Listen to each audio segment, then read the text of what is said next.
Assalamualaikum warahmatullahi wabarakatuh. Nama saya Rifki Arifatul Ilmiah, NIM 2004011110029. Mahasiswa Fakultas Psikologi semester 3. Di sini saya akan memenuhi tugas ujian tengah semester mata kuliah Psikologi Diagnostik yang diampu oleh Ibu Rika, yaitu mencari 5 tes proyeksi dan 5 tes non-proyeksi.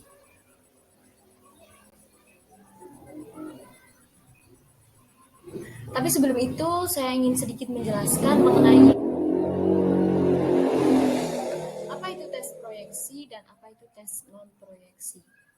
Tes proyeksi adalah tes yang disusun atas dasar menggunakan mekanisme proyeksi. Diharapkan agar di dalam testing dengan tes demikian pada testi terjadi mekanisme proyeksi yang semaksimal mungkin. Oleh karena itu biasanya materi tes terdiri atas objek yang belum atau kurang jelas untuk strukturnya seperti itu. Kalau tes non proyeksi itu adalah tes yang sama sekali tidak mempertimbangkan mekanisme proyeksi tersebut. Baik, di sini ada 5 tes proyeksi dan 5 tes non proyeksi. Dari tes proyeksi sendiri saya mengambil yang pertama adalah tes TAT, yang kedua tes HTP, ada tes Rorschach, ada tes Baum, ada tes Warta, dan ada juga tes non-proyeksi. Yang pertama ada MMPI, yang kedua EEPS, dan ada 16PF, kepribadian, dan yang terakhir Kraepelin. Mari kita masuk ke tes proyeksi. Nah, yang pertama adalah ada tes TAT dan sejarahnya. Pada tahun 1935, untuk pertama kalinya Henry Murray dan Morgan mengembangkan thematic appreciation test dengan 30 kartu bergambar dan 1 kartu yang kosong. Pada tahun 1938, Murray ini mengadakan penelitian kembali terhadap TAT test. Dan tes ini digunakan untuk mengeksplorasi dinamika yang mendasari kepribadian seperti konflik internal, dominans, drive, minat, dan juga motif. Setelah Perang Dunia Kedua, TAT ini diadopsi lebih luas oleh psikoanalisis dan dokter untuk mengevaluasi pasien yang terganggu dalam emosinya. Beralih ke tujuan dan fungsi, yakni berguna untuk mempelajari secara keseluruhan kepribadian seseorang sehingga dapat menginterpretasi tingkah laku abnormal, penyakit psikosomatis, neurosis, pemeriksaan forensik untuk mengevaluasi tersangka kejahatan, atau untuk melihat calon karyawan yang mudah mengalami stres tingkat tinggi dan dapat digunakan untuk anak minimal usia 4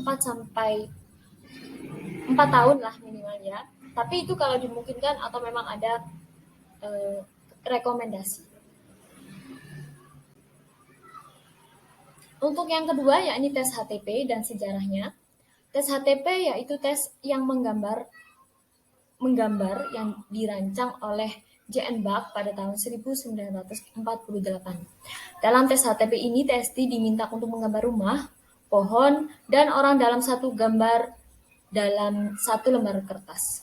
Pembuat tes HTP pertama kali adalah John B. Bach dan W.L. Warren dari Western Psychological Service. Dikembangkan pada tahun 1947,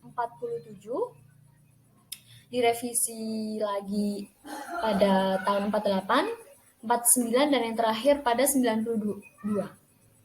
Pada prinsipnya dikembangkan dari Goodenough Scale yang berfungsi untuk mengukur fungsi atau kematangan intelektual. Bach ini meyakini bahwa gambar rumah dan pohon juga dapat memberikan informasi yang relevan mengenai kepribadian individu. Tes ini merupakan salah satu tes grafis yang berguna untuk melengkapi tes grafis lainnya, yaitu mengetahui hubungan keluarga. Untuk tujuan dan fungsi tes HTP, sebenarnya sama tujuan dan fungsinya itu untuk melihat dan meneliti seseorang dari segi emosi, imajinasi, dan dinamika kepribadiannya. HTP atau Horst Three Person ini umumnya memiliki tujuan untuk mengukur keseluruhan pribadi pada seseorang. Yang ketiga ada tes Rorschach dan sejarah singkatnya. Tes ini pertama kali diciptakan oleh seorang psikiater Swiss bernama Hermann Rorschach yang lahir pada 8 November 1884 pada tahun 1921. Rorschach ini merupakan orang yang pertama kali menerapkan teknik noda tinta yaitu in blood untuk didiagnosa kepribadian secara keseluruhan. Rorschach memulai penelitiannya pada tahun 1911 saat bekerja di rumah sakit jiwa.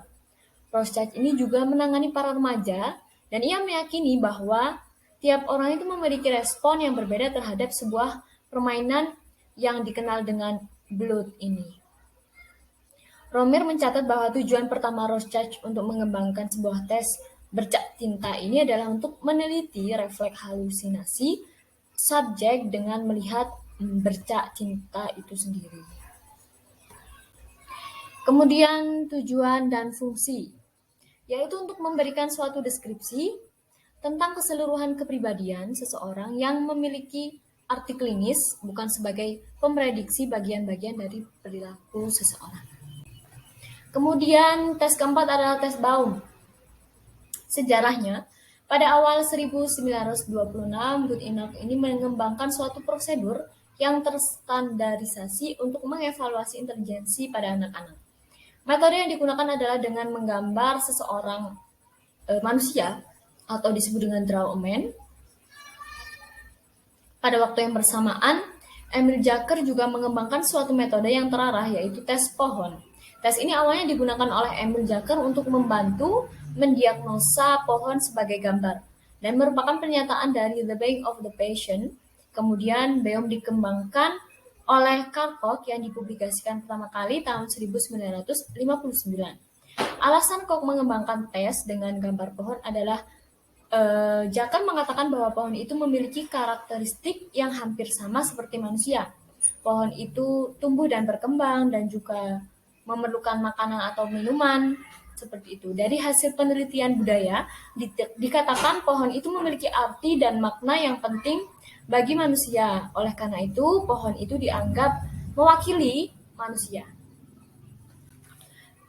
Kemudian tujuan dan fungsi tes Baum. Fungsi dari tes ini adalah untuk menilai karakter dan kepribadian seseorang. Hal ini dapat diketahui dari bentuk gambar, kelengkapan gambar, kerapian juga dalam menggambar, atau aspek-aspek kecil detail lainnya dalam menggambar sebuah pohon itu. Tujuan dari tes ini adalah melihat dan meneliti seseorang dari segi emosi, imajinasi, dan dinamika kepribadian. Untuk tes proyeksi yang terakhir, yakni tes Warteg. Tes Warteg sendiri diperkenalkan pertama kali oleh Miss Kinget untuk mengetahui tentang Horn-Heller-Sieber test. Kemudian dikembangkan sekitar tahun 1930 oleh Dr. Erich Warteg. Ini diketahui dalam karyanya. Tes Warteg biasa juga disebut dengan Warteg-Zancke test atau WZT, atau juga The Warteg Drawing Complication Test (WDCT) atau Drawing Complication Test (DCT). Tes ini terdiri atas 8 buah kotak bentuk atau gambar yang ambigu di setiap 8 kotaknya. Tujuan dan fungsinya sendiri. Tujuan tes Warteg adalah mengenali fungsi dasar kepribadian secara emosi, imajinasi, dinamika, kontrol, dan fungsi realitas yang dimiliki oleh seorang individu. Kalau fungsinya merupakan salah satu asesmen tes psikologi yang digunakan untuk mengevaluasi kepribadian dalam suatu individu, atau disebut dengan personality assessment. Baik, sekarang kita berlanjut ke tes non-proyeksi. Di sini saya juga tadi mengambil 5 contoh yang akan saya jelaskan secara sejarahnya, tujuan, dan fungsi. Yang pertama ada tes MMPI, sejarah singkatnya nih. MMPI dikembangkan pada tahun 1930 di Universitas Minnesota sebagai tes kepribadian yang komprehensif dan serius yang dapat digunakan untuk mendeteksi masalah kejiwaan dan direvisi pada tahun 1987 sebagai MMPI kedua. MMPI adalah kependekan dari Minnesota Multiplicity Personality Inventory, suatu tes psikologi yang dimaksudkan untuk mengidentifikasi psikopatologi pada seorang subjek. MMPI ini diterbitkan pada tahun 1940 dan versi revisi kedua. MMPI kedua ini diterbitkan pada tahun 1989. Ini adalah tes psikometri yang paling banyak digunakan untuk mengukur psikopatologi dewasa di seluruh dunia. Untuk tujuan dan fungsi, tujuan MMPI ini adalah untuk mengetahui kepribadian seseorang, terutama gangguan-gangguan psikologis yang ada di dalam diri seseorang, seperti gangguan antisosial, gangguan seksual, depresi, atau kebohongan juga bisa dideteksi dengan tes MMPI ini. Fungsinya sendiri untuk mengukur kesehatan mental, medikal, dan juga proporsi dalam pekerjaan. Untuk tes yang kedua, yakni tes EPPS, telah diterbitkan dalam jangka waktu yang lama oleh The Corporation Psychologist dan sekarang dikenal dengan penelitian Harvard. Pada tahun 2002 ini, hak penerbitan di seluruh dunia dikembalikan oleh Harvard Allen L. Edwis Lifestars. Untuk wilayah Eropa, EPPS ini diterbitkan oleh Dimensity Test, dikembangkan oleh psikolog dan University of Washington Profesor Allen L. Edwis. Untuk tujuan dan fungsinya sendiri, tujuan EPPS ini dirancang untuk menggambarkan relatif pentingnya individu, beberapa kebutuhan yang signifikan, dan motif. Hal ini tuh berguna dalam situasi konseling ketika tanggapan ditelaah dengan terperiksa. Untuk fungsinya, untuk mengetahui kesungguhan atau konsistensi subjek dalam mengerjakan tes. Yang ketiga adalah sejarah tes 16PF. Tes ini merupakan karya adaptasi dari 16 Personality Factor Questionnaire yang diciptakan oleh Raymond B. Cattell. Tes ini diterbitkan oleh Institute for Personality and Ability IPAT pada tahun 1972. Tes ini masih secara luas itu digunakan dan juga tersedia dalam bahasa Perancis, Jerman, Spanyol, Kroasia, Turki, dan Jepang. Bahasa Inggris masih belum, dan cangkupannya masih bahasa-bahasa ini. Untuk tujuan dan fungsinya sendiri untuk mengidentifikasi kepribadian-kepribadian yang cocok dengan profil-profil yang spesifik pada aplikasi-aplikasi okupasional. Tes ini dapat mengetahui keadaan klien seperti cara berpikirnya, terus self-assessment, keterbukaan klien, toleransi yang dimiliki oleh klien, coping stres, dan empati juga. Untuk tes keempat, yakni tes kepribadian, pasti nggak asing banget dengan tes kepribadian, apalagi untuk kita mahasiswa psikologi. Tes kepribadian ini dimulai sekitar abad ke-18 dan ke-19 dan digunakan sampai sekarang juga. Pada waktu itu kepribadian dinilai melalui frenologi atau ilmu yang mempelajari hubungan tengkorak dengan karakter pada manusia, terus pengukuran tengkorak manusia, dan fisiogonomi atau ilmu yang membaca karakter seseorang melalui wajah atau gerak-gerik gitu. Tujuannya sendiri untuk menilai dan menentukan kecocokan lingkungan kerja yang optimal bagi kandidat.